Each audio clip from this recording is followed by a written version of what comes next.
semuanya. Sekarang Mama Abdul masih ada di Danau Toba. Mau melakukan penyeberangan ke Pulau Samosir. Let's go guys. Lihat pemandangannya guys. Kita lihat suasananya sekitar pelabuhan. Sini banyak. Ini tuh ya jalan kaki dulu ya buat menikmatin suasananya.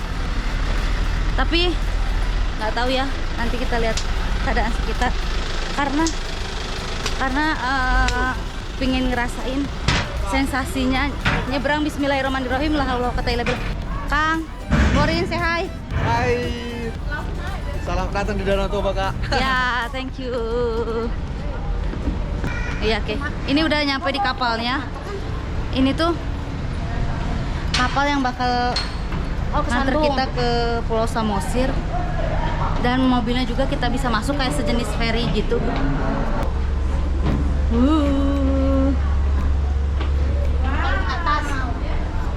Atas ya.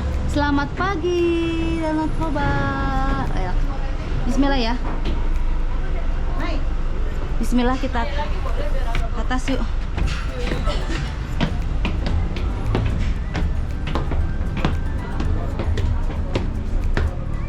Masya Allah, subhanallah, lihat guys. Mama Abdul gak mau ketinggalan. Yaudah ya, kita lihat ya pemandangannya. Wah, pemandangannya. Depan sini. Sini. Ada sofa. Masya Allah, oke ya. Dia dingin agak.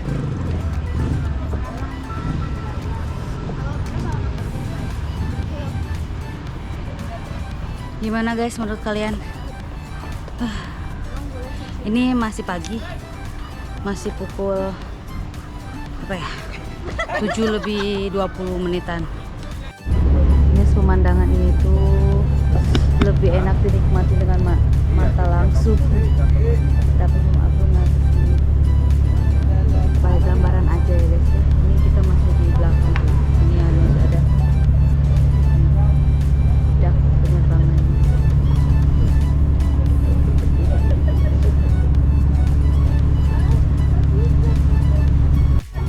Ini kacamata baru Mama Abdul. Gimana menurut kalian? Keren. Padahal ini suasananya masih pagi, belum terlalu Panas. silau, nggak terlalu panas gitu. Tapi ya vibes-nya itu beda kalau pakai kacamata di pantai, di laut ya. Salah satu aksesoris yang sangat dibutuhkan ya guys ya. Lagi di kapal. Oke guys, alhamdulillah udah nyampe. Ini lagi prepare, kita merapat. Mau lihat nggak pemandangannya guys? Yuk. Masya Allah tuh. Di sini tuh udah ada rumah warga.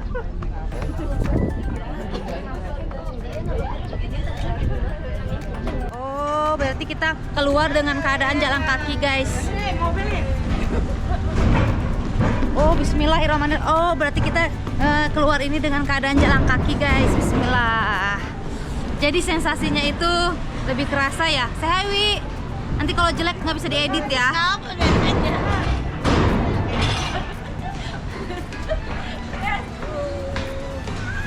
Jadi ini vibes-nya tuh kerasa banget ya guys ya.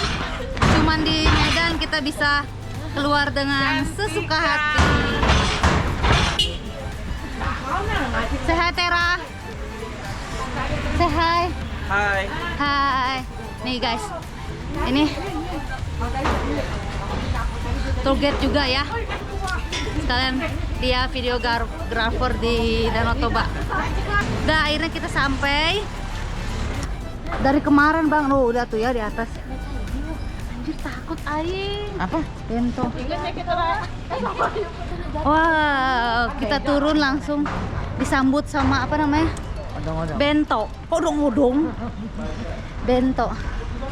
Oke, ayo. Bismillah itu. Bismillah. Oke, woi. Lihat tuh.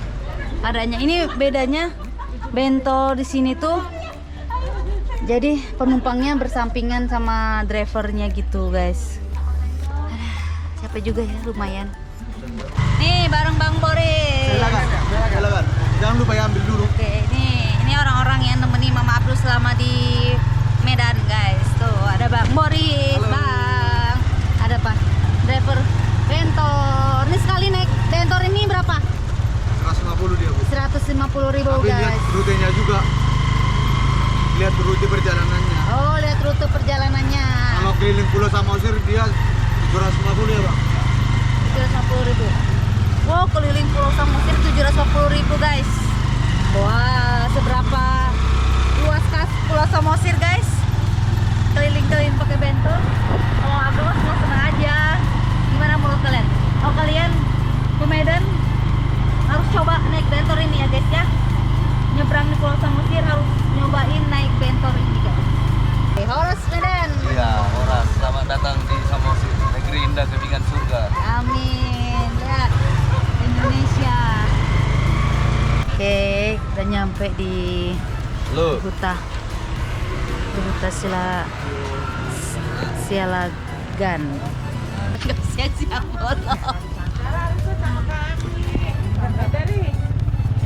Iya. Sama aku lah harusnya dari itu kelas muda kan itu. Oke guys, Mama Abdul udah nyampe di pertama. Horas Bay itu, Bu. Selamat datang juga. Selamat datang, tapi bahnya Jangan dipakai. Air bah. iya, itu bah itu Jelek. umpamanya Ibu punya teman waktu di SMP, Berarti teman apa? sudah lama nggak Oh, bertemu, iya. setelah bertemu bisa begitu. Bisa bah. Horas bah katanya. Jadi kalau sama orang tua nggak boleh. Nah, Horas aja. Iya. Oh, sama orang tua Horas. Iya. Horas ya betul. Ini destinasi pertama di Huta Huta Sialagan. Huta itu artinya kampung, Ya. dan Sialagan itu nama daripada kampung ini. Ya, jadi kalau kenal marga Sialagan di mana-mana, asalnya dari sini. Oh. Jadi di sini di Sialagan, nanti di luar sana nggak Sialagan lagi. Itu ada kampung Ambarita dan lain sebagainya. Tapi dia kalau satu marga gini nggak boleh saling sama-sama nikah gitu. Nggak boleh. Nggak boleh. Kenapa? Kenapa, Pak? Ya itu memang sudah tradisi, mereka masih satu darah. Kalau nikah emang nggak boleh banget. Nggak boleh. Memang Oh, tidak boleh. nggak boleh Kalau banget. dia masa menikah, mereka dikeluarkan dari kampung. Oh, dari kampung. Iya, diusir dari kampung. Oh, gitu diusir gitu. Iya, Nggak- nggak boleh karena dia sudah melanggar adat. Tapi pernah nggak ada yang melanggar adat ya Pak? Iya, lain dari adat itu loh. Jadi makanya kalau orang Batak menafsir sama anak perempuan itu bukan nama ditanya, Turunan. marganya dulu. Oh, ditanya. marganya ya. Iya, supaya tidak terjadi hal seperti itulah. Oh, gitu. Ini rumahnya ada dua, satu rumah bolon, itu artinya rumah bolon itu artinya besar. Kemudian satu lagi namanya rumah siampori, itu bedaannya dari tangga. Jadi kalau rumah bolon itu kita masuk dari bawah, seperti di sana nanti kita boleh masuk. Oh iya. Tapi Oh. rumah siampori seperti ini, ayo kita ke rumah bolonnya. Ya. Kita ke rumah bolonnya.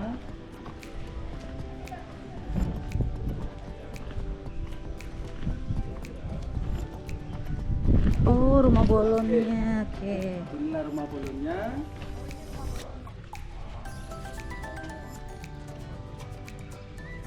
Baiklah, pertama saya ucapkan selamat datang di kampung atau di Huta Sialagan. Salam dari kami, Horas. Horas. Horas itu adalah salam khas daripada orang Batak yang artinya selamat datang, selamat pagi, selamat malam, selalu bilang Horas. Ya.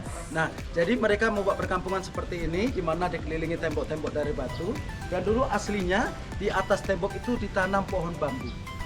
Kenapa? Supaya orang tidak sembarangan masuk. Dan mereka masuk hanya melalui satu pintu masuk dan satu pintu keluar. Itulah tradisinya. Nah, tadi saya bilang bahwa rumah ada dua jenis. Inilah rumah bolonnya, dan tangga dari luar itu namanya rumah adat Batak Siampore. Ya, dan di sini ada satu rumah bolonnya masih lengkap dengan ornamen-ornamennya atau ukir-ukiran. Ini di dalam bahasa Bataknya disebut namanya gorga. Gorga adalah sebuah ukiran, tapi mereka punya nama dan punya arti masing-masing. Oke, seperti yang ini kanan kiri disebut namanya gorga singa-singa. Ya, kemudian yang ada telinga namanya gorga jagadopak. Dan ini fungsinya di zaman dulu adalah sebagai untuk penolak bala. Kenapa? Karena kehidupan mereka di waktu itu dalam masih animisme.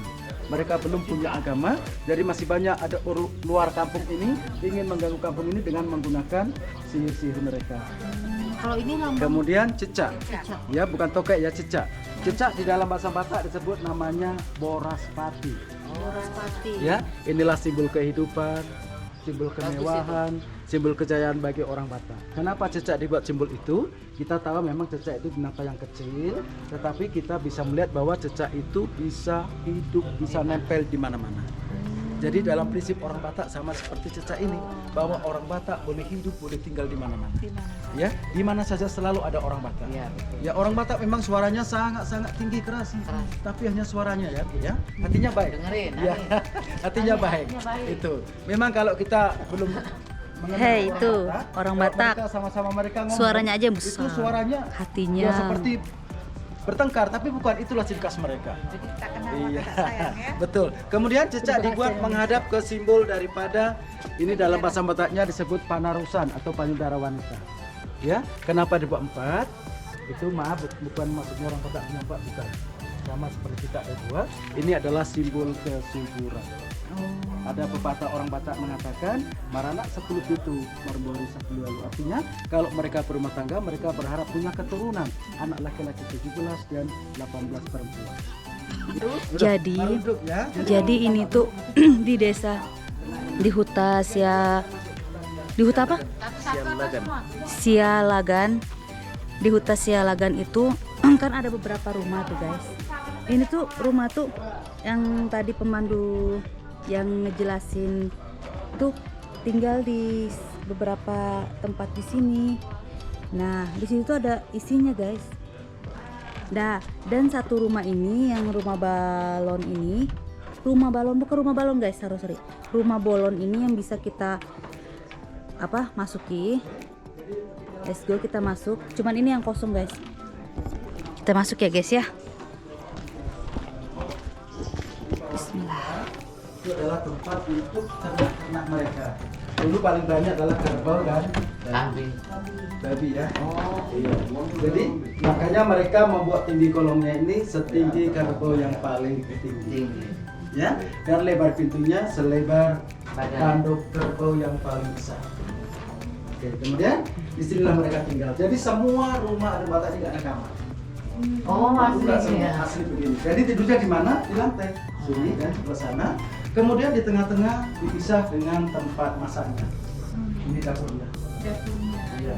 Nah, jadi di sini adalah tempat untuk menyimpan kayu-kayu bakar mereka. Nah, di mana zaman dulu kalau mereka memotong kerbau misalnya, kalau dagingnya masih tersisa, dulu kan listrik belum ada, kulkas belum ada, jadi untuk mengawetkannya digantunglah di sini. Lalu kena Di asap gitu dari ya? bawah. Iya, oke.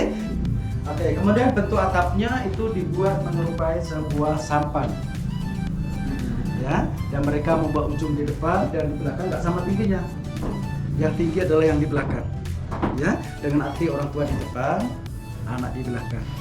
Dan mereka punya anak, tentu mereka sekolahkan sampai semampu mereka dengan harapan nanti kehidupannya itu anaknya harus lebih maju daripada orang tua. Ya, orang Batak mengatakan anak kopi do amoral dia. Anak pula merupakan harta yang mulia buat kamu. Begitu, ya. Nah, kemudian ini namanya adalah raga-raga. Di mana di zaman dulu bahwa opung kami belum punya agama. Jadi kalau mereka mau menyembah kepada dewa mereka, disinilah ditaruh persembahan. Buat sesembahan ya. Ya, betul. Ya, jadi sekarang karena sudah beragama, sudah tidak ada lagi melakukan seperti itu. Oke. Jadi inilah salah satu peninggalan raja yang masih asli, berupa meja dan kursi yang terbuat dari Batu. Jadi pada tahun 2016 Pak Presiden datang kemari selama 2 jam duduk di sini, hanya ingin tahu kenapa batu ini ada. Jadi asli ini nggak dibongkar, asli. bukan nggak di ini. Enggak. Nggak ada. Jadi waktu 2 jam beliau duduk di sini. Aduh, jadi raja. Presiden dia di sini ibunya. Pariwisata. Ya. Nah, kenapa disebut dengan batu percikan? Karena di zaman dahulu di sini antara kampung sering terjadi Cekcok. cekcok perang. Jadi kalau raja itu menangkap musuhnya, baik itu pencuri, lalu ditangkap, namun sebelum disidang sini dia dipenjarakan di sini. Dipenjarakan di bawah kolong rumah raja dipasung. Nah, jadi apa alasan raja mereka dipasungkan di bawah kolong ini? karena atas kesalahannya, atas perbuatan tadi, maka dia sudah disamakan seperti binatang. Maka dulu di belakang adalah tempat untuk ternak-ternak mereka. Nah, setelah itu barulah dia dibawa kemari. Disinilah dia akan disidang. Iya. Yuk, belakangin saya. Gini aja. Tapi kalau pakai pinggirnya. Iya. Kita itu rambut tangan. Oke. Oke guys, gimana? Cocok kan jadi orang Batak?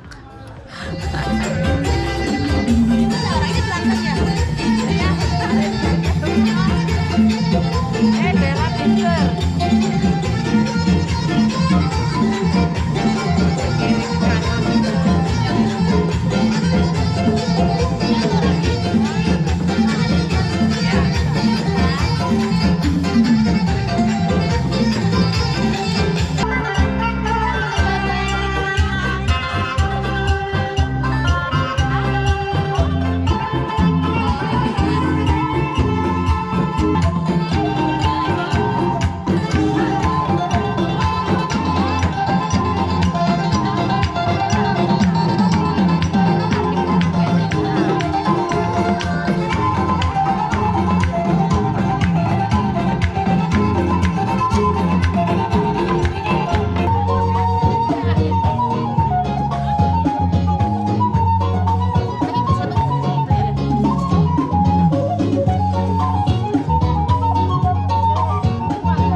Guys, gimana menurut kalian? Pokoknya kalau kalian ke Pulau Samosir harus ke Huta Siagalo. Sialagan. Bukan salah. Sialagan. Ke Huta Sialaga.